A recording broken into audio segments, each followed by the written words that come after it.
el que creíamos que era casarse.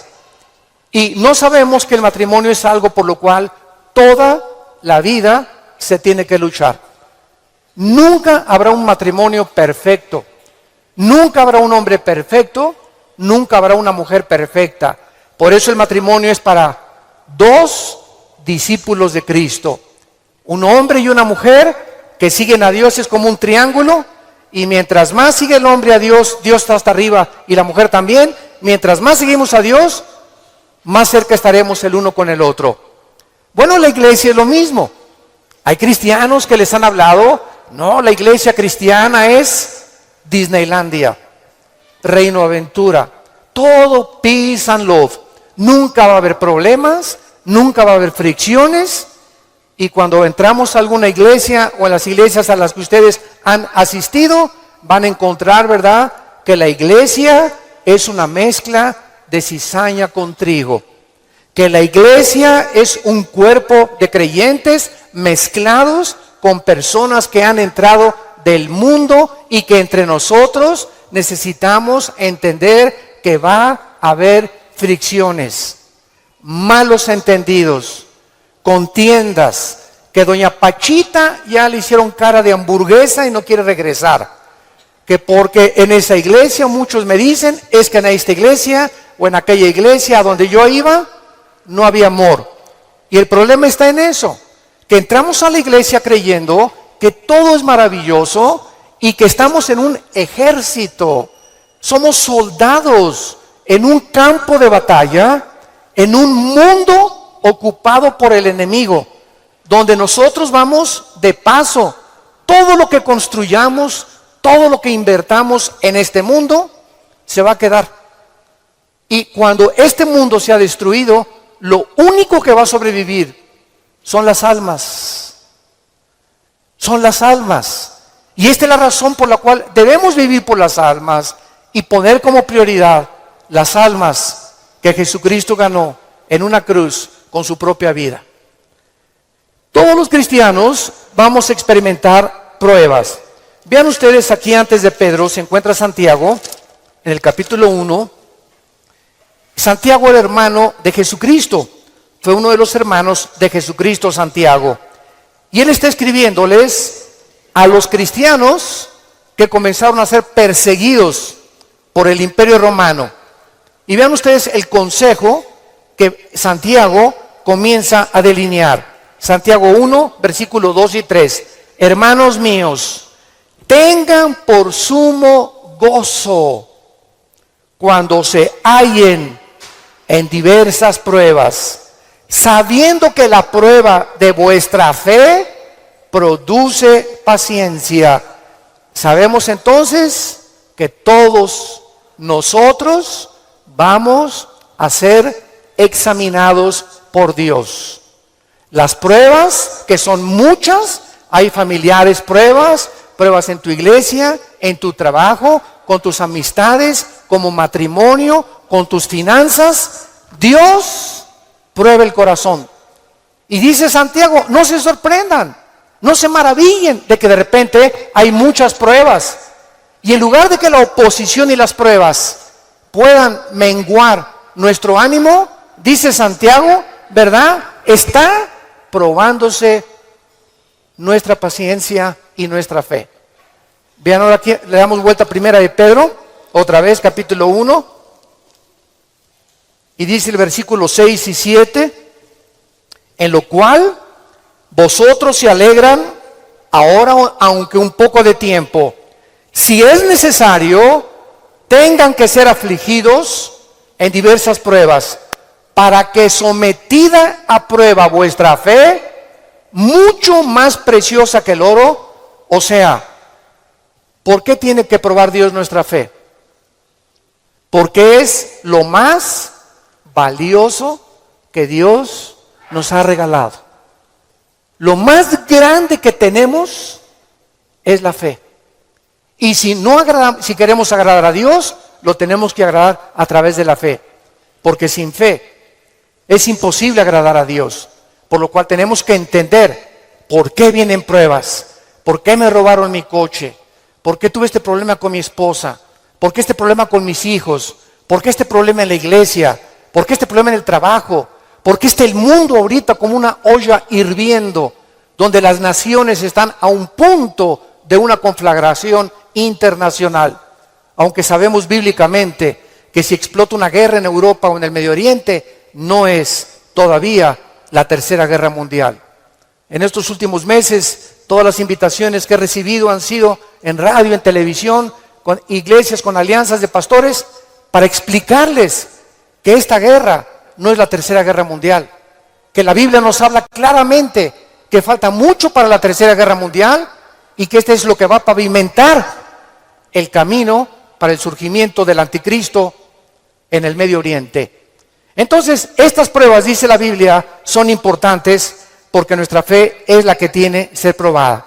Ya sea en el trabajo, en la escuela, en el vecindario, etcétera, etcétera, estamos rodeados de personas que no les caes bien porque eres cristiano. Estás rodeado de amigos que cuando les comienzas a decir que eres cristiano, te van a comenzar a perseguir y a burlar. Porque el mundo está bajo el control del maligno y nosotros vamos de paso nada más. Somos un ejército que venimos a resistir al mal. No nos mandó Dios a terminar con el mal. Nos mandó a resistir hasta que Cristo venga. Se acabarán entonces las guerras y podremos recibir las coronas de gloria. Ahora, muy bien, en esta sección se nos advierte, en la de Primera de Pedro, acerca de otra prueba. Regresamos al capítulo 4, Primera de 4, versículo 12. Y esta prueba es especial, porque le llama el Espíritu Santo fuego de prueba. ¿Qué hace el fuego? ¿Qué hace el fuego? Purifica. El fuego purifica y saca el verdadero valor. Las pruebas que nos vienen a nosotros es precisamente cuando un maestro no te hace exámenes. ¿Cómo va a saber el maestro si tú estás calificado para pasar a la preparatoria? Forzosamente tenemos que ser examinados, ¿verdad? Con pruebas. Ahora tú te puedes preguntar, ¿qué Dios no sabe si voy a pasar o no voy a pasar la prueba? ¿Para qué nos hace pruebas Dios? Los maestros, yo entiendo que es para saber el coeficiente intelectual o la intelectualidad o el conocimiento que tienen los alumnos. Pero Dios, ¿por qué nos prueba? ¿Cuál es la respuesta? Dios sabe lo que hay en tu corazón, pero Él quiere que nosotros sepamos lo que hay en nuestro corazón. Que descubramos a través de las pruebas cuánta maldad hay dentro de nosotros. Cuántas cosas hay dentro de nosotros que necesitan ser quemadas todos los días. Cuántas cosas hay dentro de nosotros porque aunque seamos cristianos, seguimos teniendo el potencial de ir en contra de las leyes de Dios. Por eso dice en Gálatas 5, las obras de la carne son esto y esto y esto: fornicación, adulterio, borracheras, drogadicto, hechicerías, ocultismo, etcétera, etcétera. Un cristiano puede caer en las cosas que él practicaba antes de que fuera cristiano, si el cristiano abandona a Dios. Y cuando descubrimos la maldad que hay dentro de nosotros, ¿qué podemos hacer? Gritar como Pablo en Romanos 7, miserable de mí, en mí no mora el bien que quiero hacer no lo hago, lo que no quiero hacer eso hago. Entonces encuentro que en mi mente me dice, no fumes, el cigarro te va a molar los dientes, la lengua, la faringe, el esófago, la tráquea, los pulmones, el corazón. ¿Y por qué sigo fumando? Veo otra ley. Mi mente me dice, estás mal, pero mi corazón me dice, hazlo. Y mi carne le gana a mi razonamiento. Y entonces Pablo dice, miserable de mí, y dichosos los que han descubierto esto. Oh Dios mío, ¿por qué volví otra vez a prender el canal de la pornografía? Yo no quería ver esa pornografía. ¿Por qué caí ayer con mis amigos y me emborraché la semana pasada? Soy cristiano, ¿por qué lo hice? ¿Por qué le grité a mi esposa como le debía haber gritado? No debía haberle gritado. ¿Por qué lo hice? Y qué mal nos sentimos cuando comenzamos a descubrir esa maldad. Y qué buen síntoma es que digas, ¿por qué lo hice? Eso muestra que tenemos al Espíritu Santo, que nos está redarguyendo, que nos está diciendo, esto que hiciste está mal. Antes lo hacías y no te importaba y te dormías ni pedías perdón. Pero ahora cuando pecamos nos damos cuenta, nos entristecemos, nos llenamos de una ansiedad tremenda en el corazón porque no tenemos paz. Es la paz que nos quita Dios hasta que vengamos a la cruz y le pidamos perdón y la sangre de Cristo nos limpia de todo pecado. Pero esta es la razón por la cual las pruebas Dios nos las manda, para que vayamos evaluándonos honesta, íntegra y sinceramente en qué nivel nos encontramos de espiritualidad. Vayamos a Santiago capítulo 1 otra vez con este versículo y vamos a ver algunas verdades prácticas antes de desarrollar el pasaje que acabamos de leer. Veamos algunas verdades prácticas de las pruebas. En primer lugar, las pruebas son algo común en la vida cristiana. Dice Santiago, cuando os halléis en diversas pruebas. En segundo lugar, estas pruebas, van a venir en diferentes categorías. De repente, estás tranquilo, eres deportista, tomas vitaminas, estás perfectamente sano y te vas a hacer unos exámenes de sangre y las radiografías y la biometría hemática de sangre te dice el médico, tiene usted cáncer o tiene usted diabetes o padece usted un problema, ¿verdad?, renal, etcétera, etcétera. En el momento que oímos esa noticia, toda nuestra vida cambia. En ese momento dices, ¿qué me está pasando? ¿Cómo me pudo suceder esto a mí? Fue una prueba de fuego. O de repente tu hijo cayó y chocó, o tu hija se mató, o tu esposo se murió, o se cayó tu casa, o se incendió tu coche. Nunca sabemos qué va a suceder el día de mañana. Entonces tenemos que estar preparados para entender que estamos en un mundo donde somos vulnerables y donde cualquier cosa puede suceder y Dios lo va a permitir con un propósito siempre, siempre santo que va a resultar para un bien. Cuando oigas de ese accidente, de esa enfermedad y de ese problema, no lo entendemos. ¿Qué está pasando en la iglesia? ¿O qué pasó en mi casa? ¿O qué pasó con el gobierno? ¿O un golpe de estado? No entendemos cuando explota una bomba. Hay mucho humo y no se puede entender qué es lo que está pasando. ¿Qué verdad? No hay verdad. ¿Será mentira? ¿Será melón? ¿Será sandía? Y no es hasta que el humo se va, pasan una semana o 2 semanas, cuando comienzas a ver y a entender. Si tú en esa prueba, escúchame muy bien, durante esa prueba que estás atravesando, no te sueltas, pase lo que pase en tu vida. Si tú no te sueltas de Cristo, no te imaginas cómo Dios te va a bendecir, te va a fortalecer y vas a madurar espiritualmente como no te imaginas. ¿Qué se probó cuando te dijeron que estabas enfermo?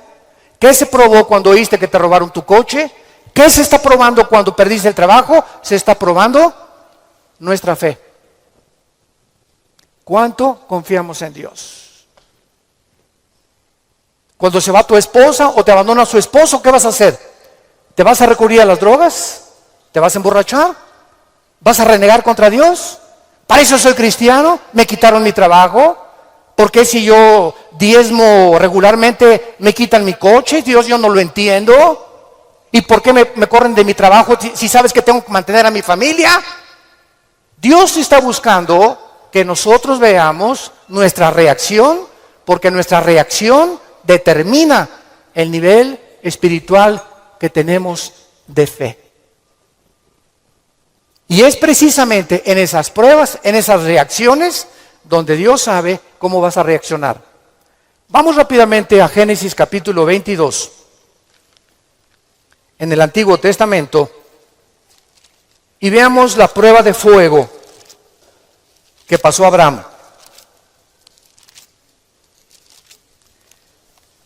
Abraham ya era un hombre maduro, ya tenía el hijo de la promesa, Isaac. Y a Abraham se le llama en Romanos capítulo 4 el padre de la fe. Por algo será, ¿verdad? Por algo será, porque son las pruebas de fuego las que nos gradúan en el ejército de Dios. Las pruebas, no las muchas pruebas, nos van preparando, pero hay una prueba de fuego que es nuestra graduación. Cuando ya Dios se da cuenta que no importa lo que pase en tu vida, nunca te soltarás de Él. Nunca blasfemarás de su nombre, nunca te llenarás de rencor ni de amargura contra nadie. Hayan hecho lo que te hayan hecho o lo que nos hayan hecho, el veneno más grande que nos impide graduarnos es la amargura. Es el veneno más grande de la vida cristiana. Bueno, aquí se encuentra Abraham, capítulo 22 del Génesis, y dice: aconteció después de estas cosas, o sea, estas cosas son todas las pruebas que Abraham había atravesado, que probó Dios a Abraham. Abraham podría decir: ¿otra? Oye, ¿otra, Señor? ¿Es juego? O sea, ¿otra prueba? Pero Adán, quiero decirte una cosa, Abraham, esta prueba, ¿verdad? No te imaginas, va a ser la bendición más grande para tu vida y para 1000 generaciones después. A los que les interese la palabra prueba en el hebreo, es la palabra nasá, con H al final. Cuando dice probó, es la palabra nasá. Escuchen lo que significa probar en el hebreo: manifestar el corazón por medio de la presión. No es hasta que la presión viene a nuestras vidas que se sabe lo que tenemos escondido en el corazón. ¿No es cierto? No es bajo la presión donde se prueba el carácter de los hombres. Bajo la presión. Dice la Biblia, esto es lo que Dios quería hacer: poner presión en Abraham para darnos un ejemplo a nosotros de cómo reaccionar. ¿Y cuál fue la prueba de fuego que Dios le puso a Abraham? Dame a tu hijo Isaac, versículo 2. Señor, no te oí bien, creo que me está fallando el oído. ¿Qué dijiste? Que me des a tu hijo. Señor, ¿estás bien? ¿No necesitas un mejoral? ¿Me estás hablando? ¿Eres tú? ¿No será un demonio el que me estará hablando? Señor, tú me dijiste que este hijo era el hijo de la promesa, no era Ismael. Tú me prometiste que era Isaac, y la semilla de Isaac, el esperma de Isaac, la descendencia de Isaac, donde el Mesías, el Salvador que has prometido, iba a venir. ¿Cómo me lo pides? ¿Y cuál es la respuesta de Isaías 55, 8 y 9? Mis pensamientos no son vuestros pensamientos, y mis caminos no son vuestros caminos, ovejas santas, amadas de Dios. Así como los cielos son más altos que la tierra, y mis pensamientos más altos que ustedes, así es como yo tengo que pensar para que ustedes comiencen a entender que yo no pienso como ustedes, y que la fe es mantenerte de pie y seguir creyendo aunque no haya explicación inmediata. Señor, no entiendo qué pasó con mi casa, no entiendo por qué perdí el trabajo, no entiendo lo que está pasando, no entiendo esto, no entiendo aquello, pero como dijo Job, aunque tú me matares, seguiré confiando en ti. Y seguiré esperando y sabiendo que cuando se disipe el humo y entienda tus caminos, tienes algo mejor para mi vida. Esa es la fe. ¿Y qué hizo Abraham? No abrió la boca, no discutió. No vemos aquí que se puso al brinco con Dios. Abraham, Isaac, ven hijo mío. Muchachos, los siervos de Abraham, traigan la leña. Y entonces los dejó ahí en el monte a los siervos y agarró a Isaac y comenzaron a subir al monte Moriah. Escuchen, el monte Moriah fue donde Dios no perdonó a su hijo. Dios perdonó a Isaac, pero Dios no perdonó en el mismo monte a su hijo Jesucristo 4000 años después. Y cuando iban camino al monte, le dice Isaac a Abraham: Padre, ¿dónde está el sacrificio? Y Abraham no le dice nada. Dios proveerá. Y entonces se acuesta Isaac y lo amarra a Abraham, y cuando levanta la mano, dice el versículo 10 y el versículo 11, y extendió Abraham su mano y tomó el cuchillo para degollar a su hijo. Entonces el ángel de Jehová le dio voces desde el cielo y dijo: Abraham, Abraham. Y él respondió: heme aquí. Y dijo: no extiendas tu mano sobre el muchacho, ni le hagas nada, porque ya conozco que temes a Dios, por cuanto no me rehusaste darme a tu hijo. Dios, síganme con cuidado, no estaba buscando el sacrificio de Isaac. Dios estaba buscando el sacrificio de las emociones y los sentimientos de Abraham.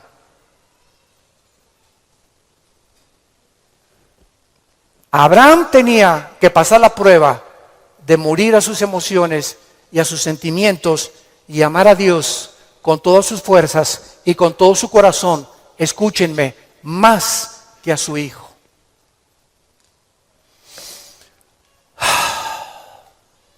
En el Nuevo Testamento se acercaron a Cristo, se los voy a explicar con más detalles, y le dijeron: ¿cuál es el más grande mandamiento? Y contestó Jesucristo: amarás a Dios con todo tu corazón, con todas tus fuerzas y con toda tu alma, y a tu prójimo como a ti mismo.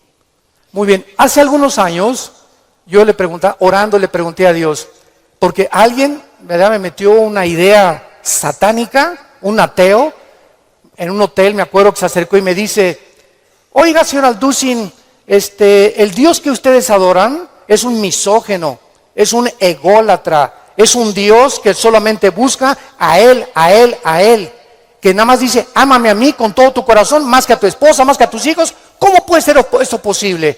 Me dijo este ateo. ¿Cómo puede usted reconciliar a un Dios que nos diga que lo amemos más a Él que a la propia familia? Y entonces me fui muy confundido. Me comenzó a dar vuelta, porque en ese momento me quedé así, ¿verdad? Le dije: ¿sabe una cosa? Voy a orar y le prometo que voy a buscar una respuesta de Dios. Nadie me había hecho nunca ese ataque a mi fe. Entonces pasó como unas 2 semanas, me puse a orar, ayuné como 2 días buscando esta respuesta, y fue tan clara de parte de Dios. Y el Señor me mostró en la Biblia lo siguiente: mira, hijo, me dice Dios, cuando yo les pido a ustedes: ámenme con todo mi corazón y con toda mi mente, ¿saben por qué se los pido? Porque tu mamá, tu esposa y tus hijos y tu perro Fido y tu cotorro y lo que más amas en tu vida y tu jarrón chino y la casa que tienes y que la amas, todo lo vas a perder y al final de tu vida te vas a quedar solo. Todos nos quedamos solos al final de la vida. Los hijos se tienen que ir, si no se casan se mueren, la esposa tiene que morir, él tiene que morir. Escúchame muy bien. Y si tú tenías todos tus afectos en tu hijo que se fue, o en tu esposo que se fue, o en tu perro que te quitaron, cuando se vaya tu hijo, cuando te quiten a tu esposo, cuando te abandone tu mujer, te vas a hundir, porque no tendrás las fuerzas de seguir viviendo. Pero cuando amas a Dios con todo tu corazón y con toda tu alma, y pierdes algo por acá, y pierdes algo por acá, y pierdes esto y por acá, ese amor que tú le tienes a Dios es el que nos sostendrá para seguir viviendo con Él, con las fuerzas de seguirlo amando. Denle gloria a Dios. De verdad.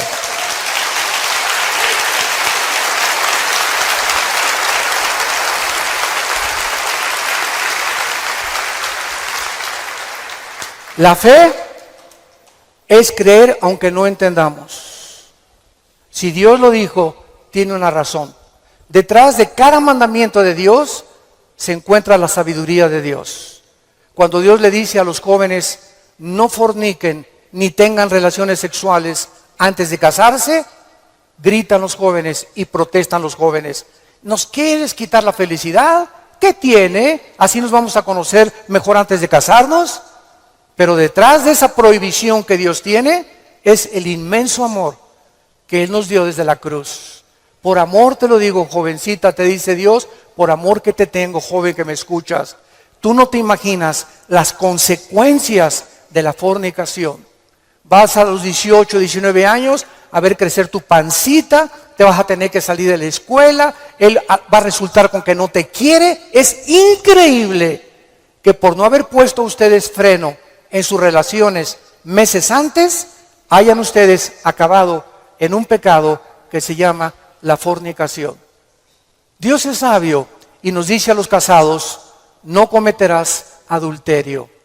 Dice Salomón en Proverbios 6, versículo 32, el que comete adulterio es falto de entendimiento, corrompe su alma el que tal hace. El que comete adulterio echa a perder su matrimonio, sus hijos, los celos, la infidelidad, que tarda años en poder levantarse. ¿Y todo por qué?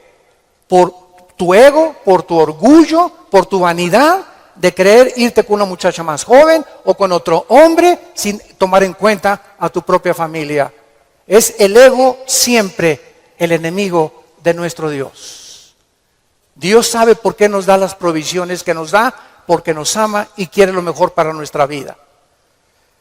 Y finalmente aquí en estas verdades prácticas en Santiago encontramos también, ¿verdad?, que las pruebas prueban la fe que tenemos y la fe nos muestra cuánto confiamos en Dios.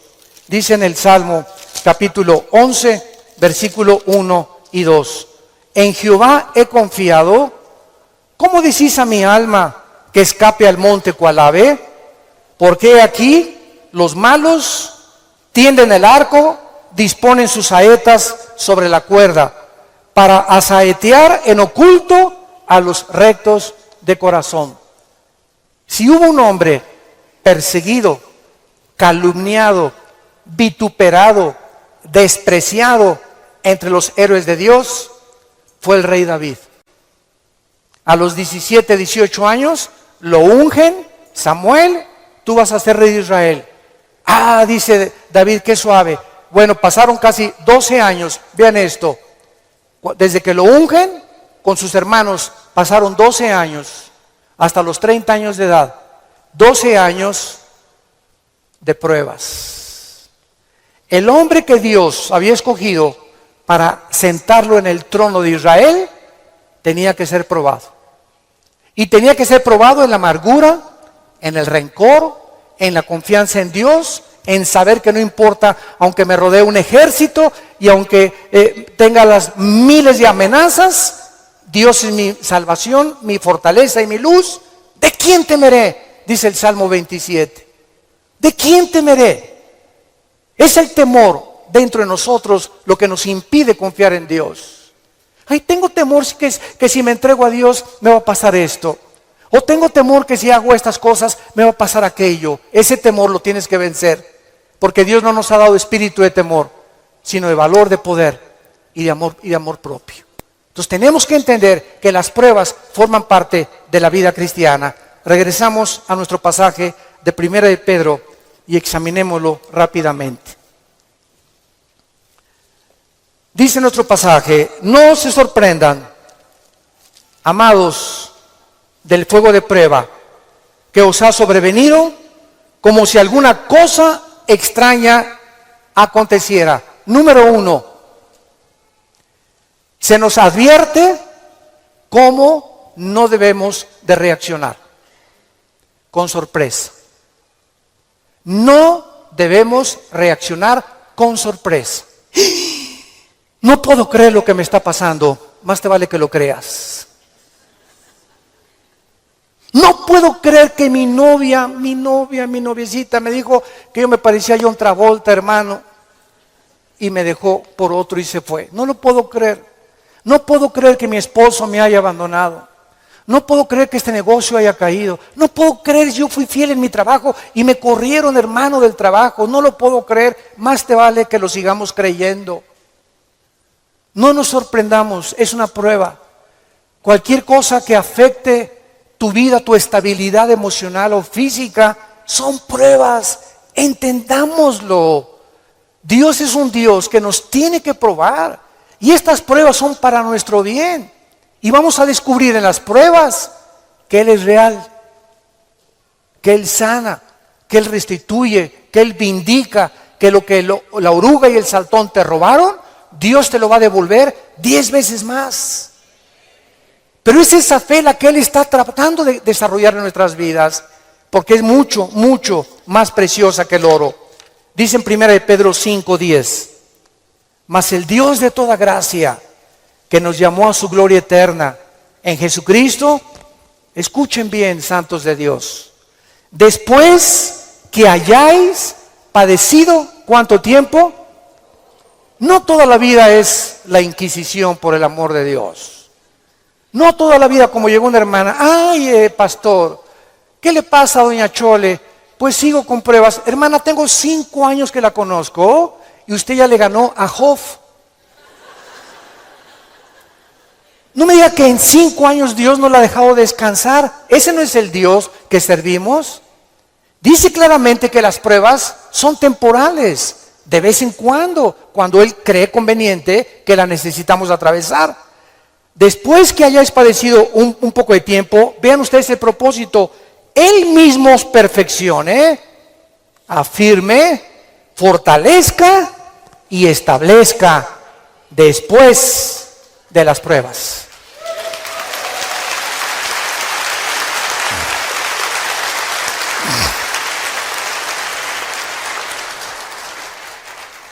Ahora, veamos lo que tenemos que hacer. Primero de Pedro, en nuestro pasaje capítulo 4, versículo 13. Número 1, se nos manda que cuando te digan, te robaron tu coche, se fue tu esposo, se fue tu esposa, te pasó esto, te pasó aquello, te goces. Cualquiera diría, ¿está usted loco? ¿Está usted loco? ¿Cómo me voy a gustar cuando me dijeron que tengo diabetes? ¿Cómo voy a gustar cuando me robaron la cartera del cristalazo? Hermano, ¿no está viendo cómo estoy? Que tengo aquí un martillo para encontrar el que me rompió el carro. Le voy a dar un martillazo en la cabeza si me lo encuentro. O mi esposo, ¿verdad? Con la cara de cocodrilo. Qué bueno que se fue el cocodrilo y que se fue, ¿verdad? Ten mucho cuidado que tu reacción sea de gozo. Y les voy a explicar lo que se encuentra detrás. Cuando Job llegaron y le dijeron, quemaron tu rancho, tus camellos, tus ovejas, tus vacas y tus hijos. Y estoy seguro, por la clase de esposa que tenía, que si ella se lo hubieran llevado, hubiera estado más contento. Y a propósito, Dios se la dejó a ella. Yo entiendo cada vez más a mi Señor. No por ti, mi amor, mi esposa no va a creer. Y entonces la esposa llega, ¿verdad? Y le dice a Job, maldícelo, maldice a Dios. Y contesta Job y le dice a la esposa, vean la calidad moral y espiritual y de fe que tenía este hombre en Dios. ¿Qué acaso recibiremos de Dios solo lo bueno y no lo malo? Bendito sea el nombre de Dios, porque Él da y Él quita en su soberanía. Qué tremendo, ¿verdad?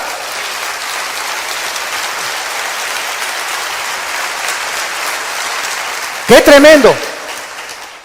Entonces, en ese momento, cuando somos asaltados por dudas y malas noticias, en otras palabras, porque son malas noticias, en ese momento tengamos mucho cuidado de no permitirle a nuestro corazón que nos gobierne la lengua. porque de la abundancia del corazón habla la boca.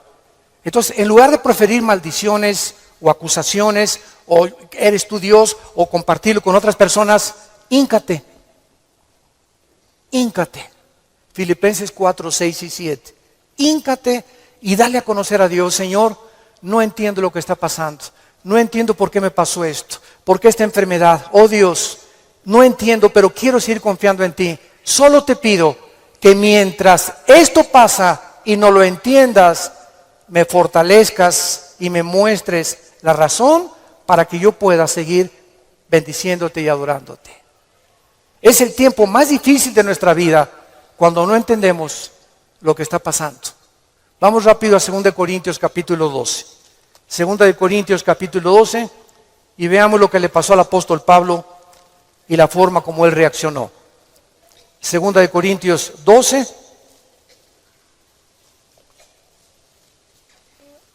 Pablo fue uno de los pocos hombres, junto con Enoc y Elías y el apóstol Juan, que subieron al cielo.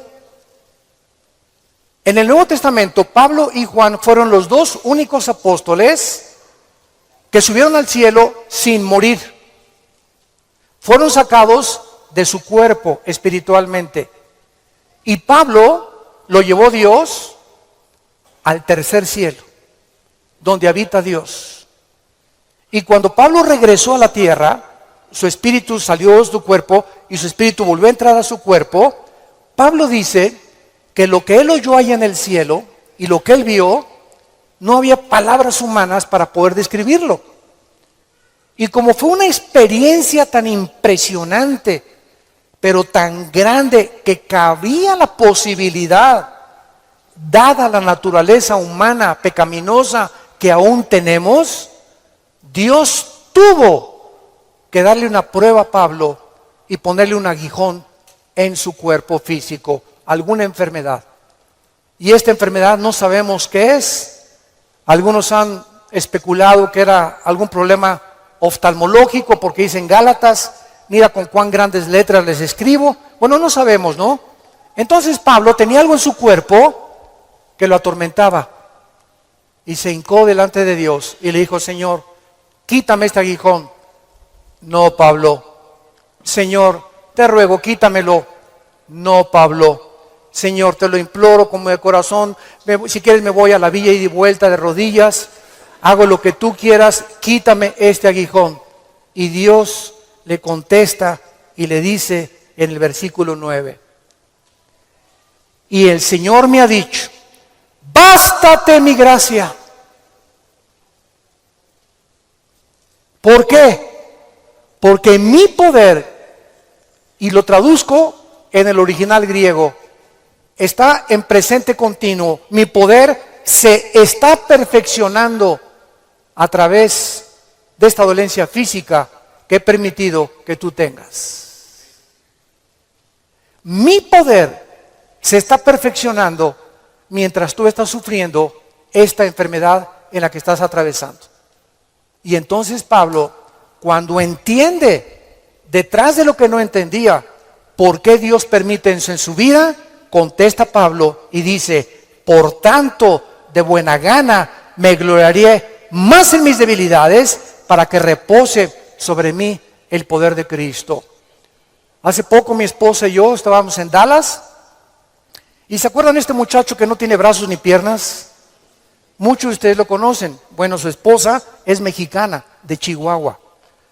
Y estuvimos ahí como una hora mi esposa y yo y nuestros 3 hijos, compartiendo con ellos en una iglesia de Dallas, y nos querían conocer también a nosotros, bueno, que también conocían nuestro ministerio, etcétera, etcétera. Y cuando yo me acerqué a abrazarlo, a este muchacho, ¿de dónde lo agarro? Nunca había tenido esa impresión, me quedé como paralizado. ¿Qué hago, no? Y él me hacía así. Bueno, pues entonces como un costal, ¿verdad? Lo agarré y lo hice así. Y me dice: levántame. Y le comencé a hacer así. Y entonces le pregunté y le dije, sinceramente, platicando con él, ¿por qué nos dijiste que quién era feliz? Y entonces en la reunión que él tuvo, le preguntó a la gente: ¿quién de ustedes es feliz? Y muchos que estaban: yo sí o no. Y me dice: yo les quiero contestar algo. Dios permitió que naciera sin brazos y sin piernas para que yo fuera un testimonio que la felicidad no se encuentra en estar completo, sino en tener el poder de Dios viviendo en tu vida. Shh. ¡Qué tremendo!